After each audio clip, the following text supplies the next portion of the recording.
Hello students. तो पिछले lecture में हमने देखा था कि बॉन्ड एंगल को कैलकुलेट करने के कौन कौन से मेथड हो सकते हैं या फिर उसको कैलकुलेट करने के लिए कौन कौन से कंडीशंस हो सकते हैं। ठीक है, तो आज बेसिकली जैसा कि हमारा हेडिंग है कि आज बेसिकली हम लोग डिफरेंट आपके मॉलिक्यूल्स के बॉन्ड एंगल्स को आज हम लोग कंपेयर करेंगे।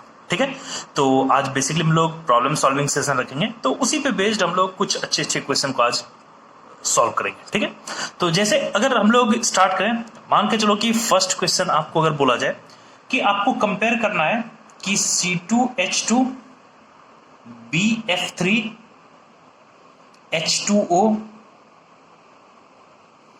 NH3 एंड CH4 इसके बॉन्ड एंगल्स को आपको कंपेयर करना है। ठीक है, ये आपका क्वेश्चन है कि इसके बॉन्ड एंगल्स को आपको कंपेयर करना है। तो सबसे पहले हम लोग क्या करेंगे कि कोई भी प्रॉब्लम आए, सबसे पहले हम लोग हर कंपाउंड का हम लोग हाइब्रिडाइजेशन लिखेंगे। तो अगर आप देखोगे ये आपको C2H2 अल्काइन है। ठीक है, C2H2 आपका क्या होता है, अल्काइन। तो इस बेसिस पे आप देखोगे इसका हाइब्रिडाइजेशन हो जाएगा आपको sp। BF3 का हाइब्रिडाइजेशन आपको क्या हो जाएगा, sp2। आप कैलकुलेट कर सकते हो हाइब्रिडाइजेशन। अच्छा, बाकी इन तीनों का हाइब्रिडाइजेशन आपको क्या होता है, sp3। यहां तक सही है। तो अगर बॉन्ड एंगल्स के बारे में जानते हो कि अगर sp sp2 sp3 दिया रहे, तो आपको अगर बॉन्ड एंगल देखना है तो बॉन्ड एंगल सबसे ज्यादा होता है sp का, उसके बाद होता है आपको sp2, उसके बाद होता है आपका sp3।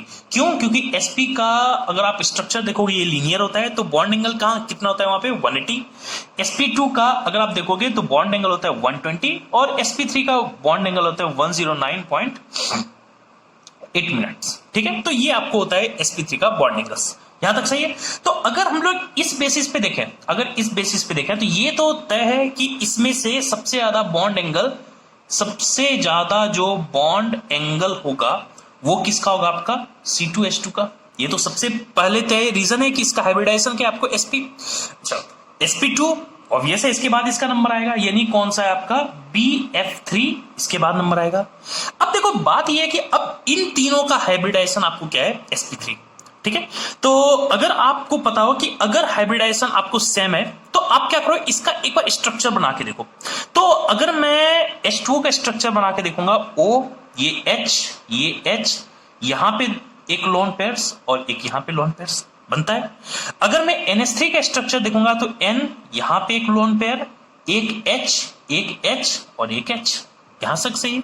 अच्छा, CH4 का अगर बनाए तो ये प्योर टेट्राहेड्रल बनता है, यानी CH और H, यहां तक सही है।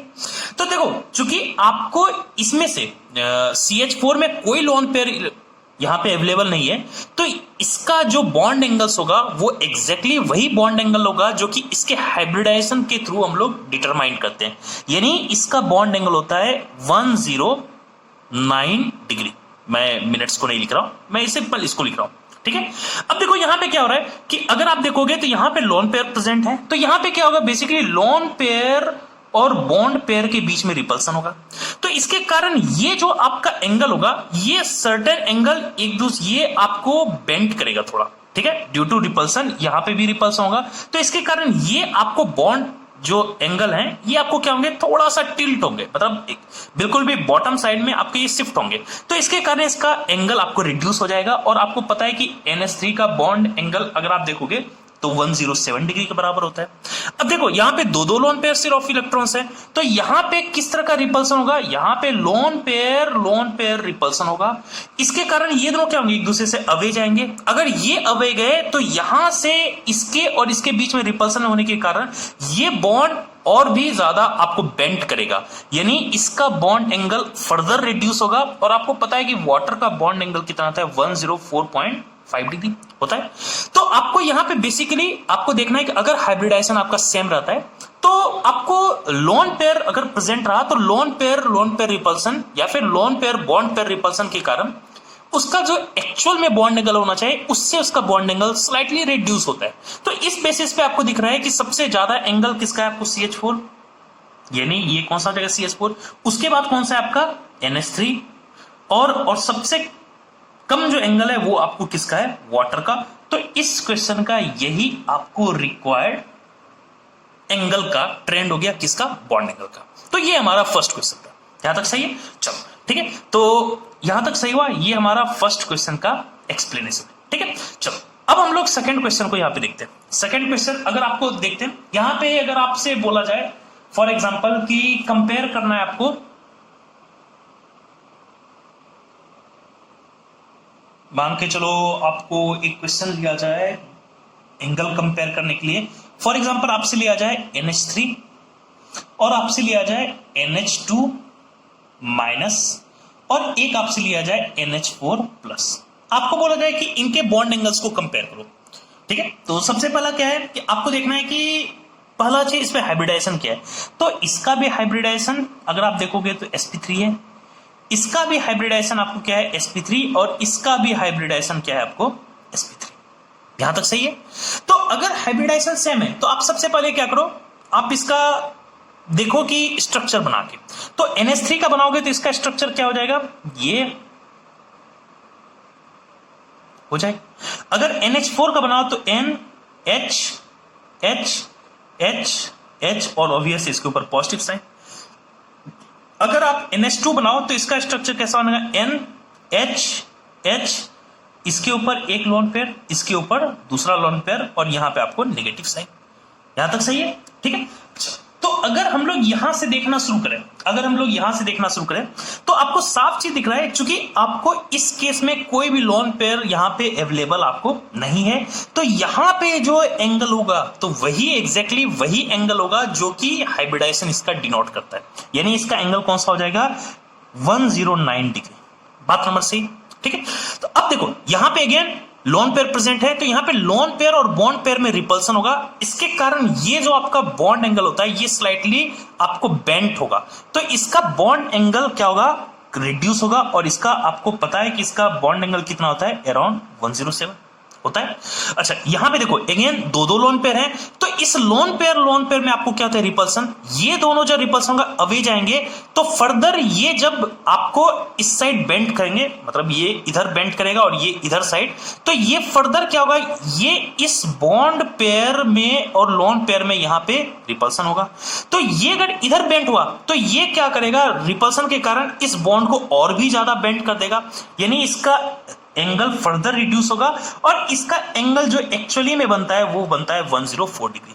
तो यानी इस बेसिस पे अगर आप देखोगे तो बॉन्ड एंगल का अगर आप ट्रेंड देखोगे तो इन सब में से सबसे अच्छा, सबसे बड़ा बॉन्ड एंगल किसका है? NH4 plus. उसके बाद किसका आता है आपको? उसके बाद आपको आता है NH3, और सबसे लास्ट में आता है किसका? NH2 minus. और ये आपको क्या होता है? इसके एक्चुअल बॉन्ड एंगल का आपको ट्रेंड होता है। यहां तक सही है? ठीक है, चलो अब हम लोग थर्ड क्वेश्चन देखते हैं। ठीक है, यहां पे हम लोग अब थर्ड क्वेश्चन लेते हैं। जैसे कि आपको एग्जांपल लिया गया, मान के चलो कि आपसे पूछा जाए NO2 प्लस और NO2 माइनस के आपको बॉन्ड एंगल को कंपेयर करना है। ठीक है, आपको इसके बॉन्ड एंगल को कंपेयर करना है। ठीक, तो देखो अगेन सबसे पहले हाइब्रिडाइजेशन आप निकालो।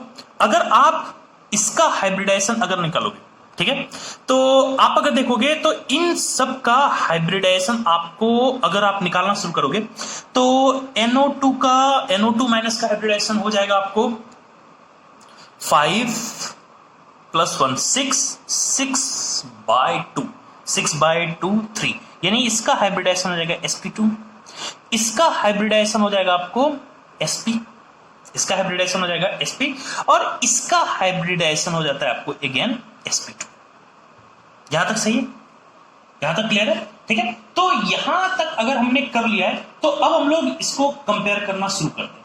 ठीक है, तो अब यहां पे देखो सबसे पहले कि आपको पता है कि अगर हम लोग को इसका कुछ भी क्लियर अगर हम लोग को आइडिया है तो हाइब्रिडाइजेशन के बेसिस पे सबसे पहला नंबर किसका आ जाएगा? NO2 plus. यानी अगर हम लोग बॉन्ड एंगल का ट्रेंड लिखना शुरू करें, अगर हम लोग बॉन्ड एंगल का ट्रेंड लिखना शुरू करें तो सबसे पहला नंबर आएगा जिसका सबसे ज्यादा बॉन्ड एंगल होगा NO2 प्लस। क्यों? क्योंकि इसका हाइब्रिडाइजेशन sp है, और sp हाइब्रिडाइजेशन बोलने का मतलब है कि इसका बॉन्ड एंगल कितने का होता है? 180।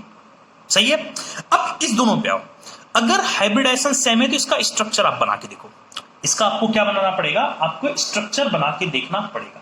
तो अगर आप NO2 का स्ट्रक्चर बनाओगे, NO2 का, तो इसका स्ट्रक्चर होता है, और अगर आप इसको इलेक्ट्रॉन्स को रिप्रेजेंट कर दो तो ये NO2 का स्ट्रक्चर होता है। अगर आप NO2 माइनस का स्ट्रक्चर बना के देखोगे तो इसका स्ट्रक्चर होता है यहां, ठीक है, ये क्या होता है, NO2 माइनस का स्ट्रक्चर होता है। तो अगर आप यहां पे देखोगे, अब बात आई कि अगर इन दोनों का स्ट्रक्चर ये है तो इसमें से किसका बॉन्ड एंगल ज्यादा होगा, किसका कम होगा। तो अब ध्यान से देखो यार, यहां पे लोन पेयर कितना है, एक, यहां पे लोन पेयर कितना है, दो, सॉरी लोन पेयर नहीं, मतलब नंबर ऑफ इलेक्ट्रॉन्स, यहां पे लोन पेयर एक है, मतलब नंबर ऑफ इलेक्ट्रॉन्स यहां पे दो हैं, और यहां पे आपको नंबर ऑफ इलेक्ट्रॉन्स कितने हैं, एक है। तो अगर आप देखोगे तो यहां पे अगर ये इलेक्ट्रॉन्स अगर इससे अगर रिपल्सन शो किया और ये फ्री इलेक्ट्रॉन्स अगर बॉन्ड पेयर से रिपल्सन शो किया, तो आप साफ देख रहे हो कि चूंकि यहां पे नंबर ऑफ फ्री इलेक्ट्रॉन्स ज्यादा है तो यहां पे इस इलेक्ट्रॉन और बॉन्ड पेयर से इलेक्ट्रॉन में रिपल्सन भी क्या होगा, ज्यादा, और चूंकि यहां पे फ्री इलेक्ट्रॉन्स कम है तो इसमें और बॉन्ड पेयर में रिपल्सन भी क्या होगा, कम। तो अगर इसमें रिपल्सन आपको ज्यादा होगा तो इसका बॉन्ड एंगल स्लाइटली और बेंट होगा, और अगर बेंट होगा तो इसका बॉन्ड एंगल कम हो जाएगा और इसका बॉन्ड एंगल क्या हो जाएगा, ज्यादा। तो इन दोनों में से अगर इन दोनों में से देखोगे तो आपको NO2 का बॉन्ड एंगल ज्यादा है और NO2 माइनस का बॉन्ड एंगल क्या है, कम। तो यहां पे क्या लिखोगे, NO2, और यहां पे आप क्या लिखोगे, NO2 माइनस। यही आपके बॉन्ड एंगल का ट्रेंड है। यहां तक सही। चलो अब हम लोग नेक्स्ट क्वेश्चन अगर हम लोग देखें, अगर आपसे पूछा जाए, मान के चलो एक ये क्वेश्चन आपको कंपेयर करना है, सॉरी क्वेश्चन नंबर 4, आपको कंपेयर करना है कि NH3 और NF3 में किसका बॉन्ड एंगल ज्यादा होगा, किसका बॉन्ड एंगल कम होगा। मान के चलो ये कंपेयर करना है, तो अगेन अगर आप देखोगे तो दोनों का हाइब्रिडाइजेशन क्या है आपको, sp3, इसका भी हाइब्रिडाइजेशन क्या है आपको, sp3। अगर इसका रिप्रेजेंटेशन देखोगे, अगर स्ट्रक्चर बनाओगे तो ये N, ये H और ये H। अगर इसका स्ट्रक्चर बनाओगे तो ये F और ये F। यहां तक सही, ठीक है। चलो अब अगर आप देखोगे तो ना तो इसके स्ट्रक्चर में कोई डिफरेंस दिख रहा है, ना तो इसके हाइब्रिडाइजेशन में कोई डिफरेंस है। अब हम लोग ध्यान क्या देंगे, थोड़ा सा इसको समझना एक बार, कि अगर सेंट्रल एटम सेम है, लेकिन आप अगर देखोगे यहां पे सराउंडिंग एटम्स, यहां पे कौन सा हाइड्रोजन, यहां पे कौन सा है, फ्लोरीन है। तो अगर फ्लोरीन पे ध्यान दो, ये आपको हाईएस्ट इलेक्ट्रोनेगेटिव एलिमेंट है। यहां तक सही। अब हाईएस्ट इलेक्ट्रोनेगेटिव एलिमेंट है तो इससे क्या होगा कि ये जो बॉन्ड जो फॉर्म हुआ है, यहां पे जो इलेक्ट्रॉन्स होंगे, तो ये ये फ्लोरीन क्या करेगा, इस बॉन्डेड इलेक्ट्रॉन को अपने के पास पुल करेगा, मतलब इस बॉन्ड इलेक्ट्रॉन को क्या करेगा, अवे फ्रॉम सेंट्रल एटम इसको क्या करेगा, पुल करेगा। तो अगेन यहां पे बॉन्डेड एटम कहां पे होंगे, इलेक्ट्रॉन्स कहां पे होंगे, यहां पे, और यहां पे बॉन्डेड इलेक्ट्रॉन्स कहां पे होंगे, यहां पे। देखो मैं क्या बोल रहा हूं, चूंकि फ्लोरीन मोर इलेक्ट्रोनेगेटिव है, ये क्या करेगा, बॉन्डेड इलेक्ट्रॉन्स जो है उसको अपनी तरफ पुल करेगा और इसको सेंट्रल एटम से अवे ये इस इलेक्ट्रॉन को अपनी तरफ पुल करेगा। वहीं पे अगर नाइट्रोजन और हाइड्रोजन में देखोगे तो नाइट्रोजन की इलेक्ट्रोनेगेटिविटी ज्यादा होती है, तो ये क्या करेगा, इस बॉन्डेड इलेक्ट्रॉन को नाइट्रोजन अपने तरफ क्या करके रखेगा, पुल करके रखेगा। यहां तक सही है। तो इससे क्या होगा, इससे ये होगा कि अगर आप इस दोनों में ऑब्जर्व करो तो यहां पे अगर देखोगे तो इस इलेक्ट्रॉन और इस इलेक्ट्रॉन में चूंकि सेपरेशन ज्यादा है, तो यहां पे रिपल्सन क्या होगा, यहां पे रिपल्सन क्या होगा, लेस होगा। और यहां पे चूंकि देखो इसमें देख रहे हो कि इस दोनों इलेक्ट्रॉन्स बॉन्डेड पेयर इलेक्ट्रॉन्स के बीच में सेपरेशन क्या है, कम, तो यानी यहां पे रिपल्सन क्या होगा, यहां पे रिपल्सन क्या होगा, हाई होगा। और अगर रिपल्सन हाई होगा तो इसका ये बॉन्ड क्या होना चाहिए, एक दूसरे से अवे जाना चाहेंगे, और अवे जाना चाहेंगे तो इसका बॉन्ड एंगल क्या हो जाएगा, बड़ा, और इसका बॉन्ड एंगल छोटा। तो इस दोनों में अगर बॉन्ड एंगल को मुझे कंपेयर करना है तो NH3 का बॉन्ड एंगल ज्यादा होता है एज कंपेयर टू NF3। यहां तक सही है। तो ये हमारा एक इंपॉर्टेंट क्वेश्चन था, ठीक है। चलो अब हम लोग देखते हैं नेक्स्ट क्वेश्चन। एक ये बड़ा इंपॉर्टेंट क्वेश्चन है, आप इसको एक बार ध्यान से सुनना। जैसे मान के चलो सिमिलर क्वेश्चन में एक दे रहा हूं, अब आपको बोला जाए कंपेयर करने PH3 और आपको बोला जाए यहां पे PF3, इसके बॉन्ड एंगल को कंपेयर करो, ठीक है। तो आपको अगर आप ध्यान से यहां पे देखो तो दोनों का हाइब्रिडाइजेशन क्या है, आपको sp3 और इसका भी हाइब्रिडाइजेशन क्या है आपको sp3। तो इसका अरेंजमेंट कैसा दिखेगा, pH H H, अगेन यहां पे लोन पेयर ऑफ इलेक्ट्रॉन्स। इसका क्या दिखेगा, pF F F, अगेन यहां पे लोन पेयर ऑफ इलेक्ट्रॉन्स। तो यार देखो, इसको आप लोग अगर पिछले वाला कॉन्सेप्ट से क्वेश्चन लगाओ, जब हम लोग NH3 और NF3 देखे थे, तो हमने देखा था कि अगर सेंट्रल एटम सेम है तो यहां पे फ्लोरीन मोर इलेक्ट्रोनेगेटिव है, तो इस बॉन्डेड इलेक्ट्रॉन्स को अपनी तरफ पुल करके रखेगा, तो इसके electrons away from the central lie करेगा। तो इसके कारण क्या होगा कि इस बॉन्ड में रिपल्सन क्या होगा, कम, इसमें क्या रिपल्सन क्या होगा, ज्यादा। तो हम ये एक्सपेक्ट करते हैं कि अगेन pH3 का बॉन्ड एंगल क्या होगा, pF3 से ज्यादा होगा।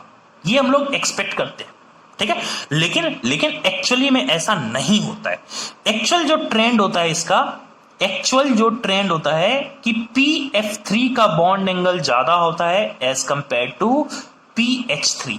ये क्या होता है, एक्चुअल बॉन्ड एंगल का ट्रेंड होता है। और इसको एक्सप्लेन करने के लिए हम लोग एक कॉन्सेप्ट यूज करते हैं जिसको हम लोग नाम जानते हैं बैक बॉन्डिंग, ठीक है। अब ये बैक बॉन्डिंग क्या होता है, इसको समझने के लिए आप प्लेलिस्ट में बैक बॉन्डिंग का लेक्चर देख सकते हो। वहां पे बड़े अच्छे से समझाया गया है कि आखिर ये जनरल एक्सपेक्टेड ट्रेंड से क्यों वेरी कर रहा है। तो इसके पीछे का जो आपको एप्लीकेशन होता है, तो इसके पीछे का जो रीजन होता है वो कहां से कॉन्सेप्ट आता है आपको, ये आता है कॉन्सेप्ट आपको बैक बॉन्डिंग से। यहां तक सही है, ठीक है। चलो, अब अगर ये कॉन्सेप्ट आपको आ गया, एक हम लोग अब अगर यहां तक ये आपने समझ लिया, अब हम लोग एक क्वेश्चन और देखते हैं। और इस क्वेश्चन को हम लोग जैसे मान के चलो कंपेयर किया जाए, फॉर एग्जांपल नेक्स्ट क्वेश्चन, मान के चलो आपको कंपेयर करने के लिए बोला जाए C4H10, C4H8 और बोला जाए C4H4। इसके बॉन्ड एंगल्स को आपको क्या करना है, कंपेयर करना है। इसके बॉन्ड एंगल्स को आपको क्या करना है, कंपेयर करना है, ठीक है। तो अगर हम लोग यहां पे देखना शुरू करें, तो हम लोग एक चीज देख सकते हैं यहां पे कि आप अगर इसका हाइब्रिडाइजेशन निकालना शुरू करो, तो आप देखोगे ये चूंकि एक एल्केन है, तो एल्केन का हाइब्रिडाइजेशन क्या हो जाएगा आपको, sp3, ठीक है। ये आपको एल्कीन है, तो इसका हाइब्रिडाइजेशन क्या हो जाएगा आपको, sp2 हो जाएगा। और ये चूंकि अल्काइन है, इसका हाइब्रिडाइजेशन क्या हो जाएगा, अब sp हो जाएगा। तो आपको अच्छे से पता है कि अगर हाइब्रिडाइजेशन आपको डिफरेंट रहे तो बॉन्ड एंगल का ट्रेंड क्या होता है, सबसे ज्यादा बॉन्ड एंगल होता है sp का, उसके बाद आपको एंगल होता है sp2 का, उसके बाद एंगल होता है sp3। तो इस केस में बॉन्ड एंगल का जो ट्रेंड होगा, सबसे पहला हुआ है C4H4, उसके बाद कौन सा आ जाएगा C4H10, और सबसे कम जो बॉन्ड एंगल होगा वो किसका होगा, C4H10 का। ये क्या हो जाएगा आपको बॉन्ड एंगल का ट्रेंड। यहां तक सही है। चलो एक क्वेश्चन और हम लोग देखते हैं। अब मान के चलो आपको कंपेयर करने के लिए बोला जाए, आपको BF3, उसके बाद NH3, उसके बाद SiH4 और उसके बाद बोला जाए H2S। इसके बॉन्ड एंगल्स को आपको कंपेयर करना है। तो अगेन सबसे पहला स्टेप, हाइब्रिडाइजेशन कैलकुलेट करो। तो इसका हाइब्रिडाइजेशन sp2, इसका हाइब्रिडाइजेशन sp3, इसका हाइब्रिडाइजेशन sp3 और इसका हाइब्रिडाइजेशन sp3। आप साफ निकाल के देख सकते हो इसको, तो आपको सॉल्व करने आता ही होगा हाइब्रिडाइजेशन कैसे निकालते हैं, ठीक है। तो अब अगर यहां तक हमने निकाल लिया, तो एक चीज तो तय हो गया कि आपको सबसे यहां पे जो बॉन्ड एंगल्स होगा सबसे ज्यादा होगा आपको BF3 का। क्यों? क्योंकि इसका हाइब्रिडाइजेशन आपको क्या है, sp2। तो मैं अगर यहां पे बॉन्ड एंगल का ट्रेंड लिखूं, तो सबसे पहला तो पता चल गया कि BF3 का बॉन्ड एंगल सबसे ज्यादा होगा। एक चीज तो तय है। अब हम लोग इन सबको देखना शुरू करते हैं। तो बड़ा ही सिमिलर क्वेश्चन आपको देखोगे, अगर NH3 को देखोगे तो ये NH3, अगेन यहां पे लोन पेयर ऑफ इलेक्ट्रॉन्स। ये क्या है, SiH4, यानी SiH H H और H। और ये क्या है, H2S, यानी इसका यहां तक सही है। तो देखो अब तो आपको समझ में आ ही गया होगा कि यहां पे कोई लोन पेयर ऑफ इलेक्ट्रॉन्स नहीं है, तो इसका वही एंगल होगा जो कि इसका हाइब्रिडाइजेशन इसको सपोर्ट कर रहा है, यानी इसका एंगल कौन सा होगा 109 डिग्री। यहां पे एक एंगल लोन पेयर है, तो यहां पे lone pair bond pair repulsion होने के कारण इसका बॉन्ड एंगल एक्चुअल जो 109 होना चाहिए उससे स्लाइटली कम होता है, तो यहां का बॉन्ड एंगल कितना होता है आपको 107 डिग्री। और अगेन यहां पे लोन पेयर रिपल्सन है, तो ये इसको एक दूसरे को अवे पुल करेगा, तो इसके कारण क्या होगा कि यहां पे और यहां पे रिपल्सन बढ़ेगा और ये बॉन्ड और भी ज्यादा आपको बेंड करेगा, यानी इसका बॉन्ड एंगल फर्दर रिड्यूस होगा और इसका बॉन्ड एंगल अप्रोक्स होता है 104 डिग्री। तो साफ आपको दिख रहा है कि BF3 के बाद किसका नंबर आएगा SiH4, उसके बाद किसका नंबर आएगा आपको NH3 और उसके बाद किसका नंबर आएगा आपको H2S का। ये आपको क्या हो जाएगा एक्चुअल बॉन्ड ऑर्डर का ट्रेंड। यहां तक सही। चलो एक लास्ट क्वेश्चन हम लोग करके देख रहे हैं। लास्ट क्वेश्चन हमारा है इस केस में, मान के चलो आपको कंपेयर करने के लिए बोला जाए इस केस में, फॉर एग्जांपल कौन सा क्वेश्चन दिया जाए,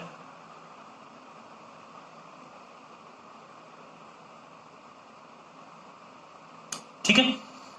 चलो एक लास्ट क्वेश्चन हम लोग देख लेते हैं और इसको हम लोग पढ़े भी हैं। जैसे मान के चलो NH3 है और आपको अगर बोला जाए यहाँ पे NH3 और आपको बोला जाए PH3 और आपको यहां से बोला जाए NH3 PH3 और आपको बोला जाए ASH3, इसके बॉन्ड एंगल्स को कंपेयर करो, ठीक है। तो अगेन आपको पता है कि अगर आप इसका स्ट्रक्चर बनाओगे NHHH lone pairs, P lone pair यहां पे HHH, थर्ड कौन सा आर्सेनिक यहां पे HHH, ठीक है। तो इसका एक्सप्लेनेशन क्या होगा कि चूंकि सेंट्रल एटम का इलेक्ट्रोनेगेटिविटी आपको यहां पे डिक्रीज हो रहा है, तो आपको क्या होता है bond angle is directly proportional to क्या होता है आपको इलेक्ट्रोनेगेटिविटी ऑफ सेंट्रल एटम। यहां तक सही है। तो इस बेसिस पे सबसे ज्यादा इलेक्ट्रोनेगेटिव कौन सा है नाइट्रोजन, यानी NH3 का सबसे ज्यादा बॉन्ड एंगल, उसके बाद PH3, उसके बाद ASH3, ठीक है। ये होता है। अच्छा इस बॉन्ड एंगल को एक्सप्लेन करने का एक और रूल होता है जिसको हम लोग एक नाम से जानते हैं, जिसको नाम देते हैं हम लोग ड्रैगोस रूल। आप इस रूल को पढ़ने के लिए आप प्लेलिस्ट में जाके इसको देख सकते हो और ड्रैगोस रूल से भी आप NH3 PH3 और ASH3 के बॉन्ड एंगल्स को आप एक्सप्लेन करते हो, ठीक है। तो ये आपके लिए प्रॉब्लम सेशन था एक, तो इसको आप सारे क्वेश्चन को एक बार फिर से बनाना और ये आपको मोर देन सफिशिएंट है आपके प्रैक्टिस के लिए, ठीक है। तो अब नेक्स्ट वीडियोज में हम लोग नए टॉपिक के साथ मिलेंगे, ठीक है। Thank you.